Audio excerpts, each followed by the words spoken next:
I did not hit her. It's not true. It's bullshit. I did not hit her. I did not. Oh, hi, Mark. Wow. Why are we still here?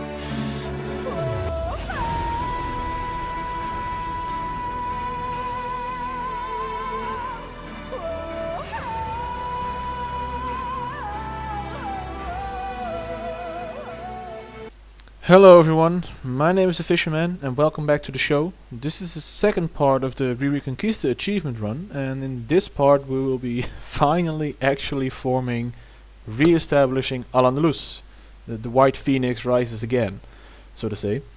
The main antagonists for this episode will be Aragon and France, who have unfortunately entered into an alliance, and since Aragon holds a province that we need, which is Murcia, we need to fight them, otherwise we can't make Iberia Al-Andalus again. As part of the process, I think it is also good to give these videos some more structure, so that you can get a general idea of what to expect and what I'll be covering. So, to get into that, mainly I'll be giving a bit of a recap of the events in the first part, the things that have transpired and some thoughts and comments. And then during the second half of this video, after we have established Al-Andalus, I will go into their national traditions and what makes them work even better. But first, since I'm also a historian by education, I would like to add some historical touches into my video, so here's the first one. This is the maximum extent of the Arab Moorish possessions on the Iberian Peninsula. The first conquests were made under the Umayyad Caliphate in 711, it's a common era, when an expedition under the command of Tariq ibn Zayd landed near Gibraltar and found more success than they had anticipated and conquered most of Iberia as a result. Tariq and his army landed at Gibraltar, which is derived from the name the Arabs gave this place, which they called Jabal Tariq, which means the Mount of Tariq. So now you have some, cool party trick for your friends to amaze them. Either way, as the fancy neon highlight a couple of seconds ago showed you while I was talking about, historical nerdy stuff, I had to fight France and Aragon and Aragon's vassal, Naples. Given the fact that it's very likely that you will fight Castile in the beginning of the game in order to expand, as we did in the previous video, they will probably end up being a juicy Castile will probably end up being a juicy target for Aragon, at least if you haven't fought them like I did, or had to white peace.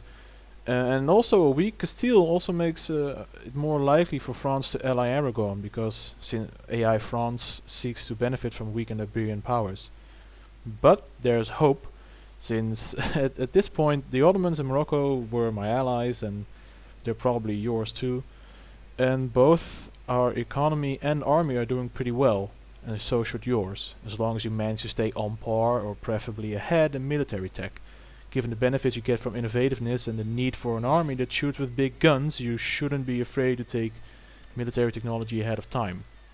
The optimum, I believe, lies somewhere around 4 years ahead of time, but up to 5 or 6 years is still viable in my opinion.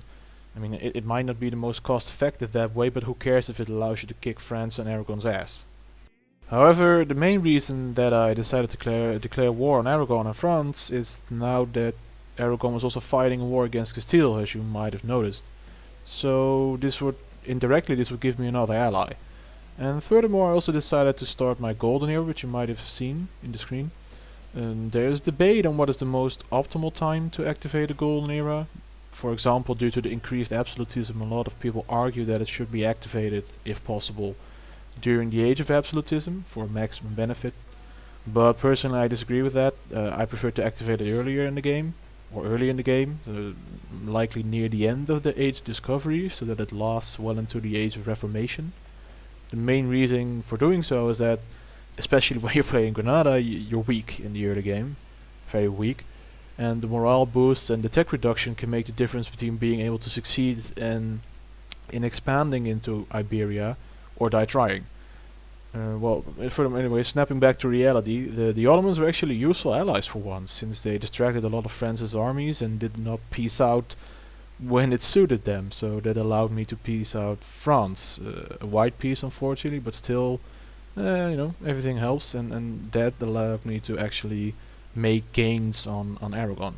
But as you can see, I was not agile enough to prevent Morocco from occupying the province of Alicante, which you could see as a mistake, I guess. At the same time, however, I was going to have to fight Morocco in the future anyway, so giving them the province might preserve the alliance a bit longer, well, which unfortunately it didn't, but it could also provide an easy war goal that I could occupy for a nice increase in war score when push came to shove.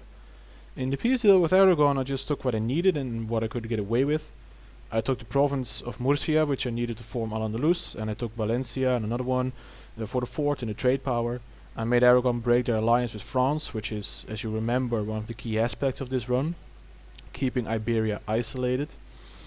I took the money and war reparations, since by now my economy was beginning to buckle under the pressure, which will come to haunt me in the majority for the next part of the run. Keep in mind though that you might want to check the amounts of war participation that you and your allies have, because that will determine how much cash money you will get and how much they will get.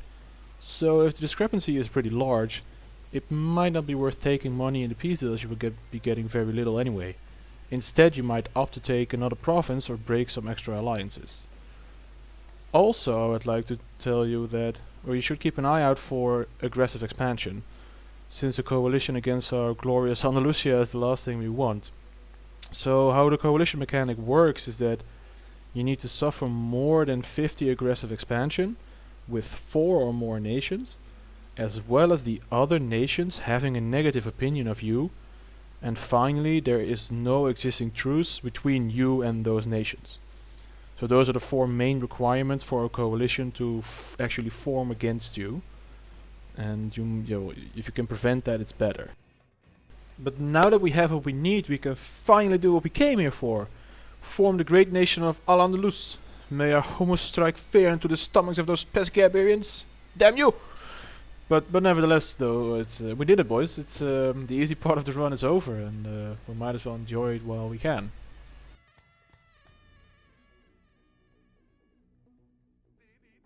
Alright, so now that we have formed Andalusia, we should look at the national ideas. The Andalusian idea tree is it's really good. It's mainly focused on military ideas, which will help you reconquer the Iberian Peninsula, especially the plus 50 morale of armies bonus, the minus 15 fire damage received, and the plus 10 fort defense are, in my opinion, really great assets to have. So these ideas synergize really well with defensive ideas, which I explained in the previous video. Which amongst other things also gives you another plus 15% morale of armies, another minus 10% fort maintenance reduction, plus 20% fort defense, and a minus 25% land attrition, which basically translates in having a bigger man pool because you lose less men in general. This further synergizes well with influence ideas, because you get the vessel force limit modifiers, and in general I like to have vessels. They're good to have. They give you possible reconquest, casus belli, which makes it cheaper to reconquest to conquer the Iberian Peninsula. Besides, you will need the plus 2 diplomatic reputation that it gives you, since Europe will actually hate your guts. And another thing that the influence idea has is it gives you another plus 100% vessel force limit contribution. So combined with the one Andalusia already has, that makes for an actual 200% vessel force limit contribution. Okay, to be fair, this is not the best modifier that's in the game, but at least it's good to work with, and it's also good to be aware of these things. Thinking about synergies. Other options you could go for are innovative, due to the idea cost reduction, for further monoport efficiency, and also with economic ideas, which I took here because I really needed to boost my economy, and the 10% goods produced modifier synergizes as well with the 10% production efficiency. Or otherwise trade ideas, because of the ship trade power Andalusia gives. They were a particularly good idea if you plan to expand into the New World, or before you focus on Iberia. I prefer to do it like this, as I show you here in the video, but it's definitely a good option, still viable later in the game when you have conquered Iberia and North Africa and or West Africa. And as you can see, I've now also managed to defeat Castile again, taking the important provinces of Toledo for the fort and La Mancha for the gold mine, as well as releasing Leon as a vassal for the Reconquest casus belli for the future. Well, that was the second video of the run. Thank you for watching. Feel free to leave some feedback or questions in the comments below. My name is The Fisherman, and I'll see you on the next one.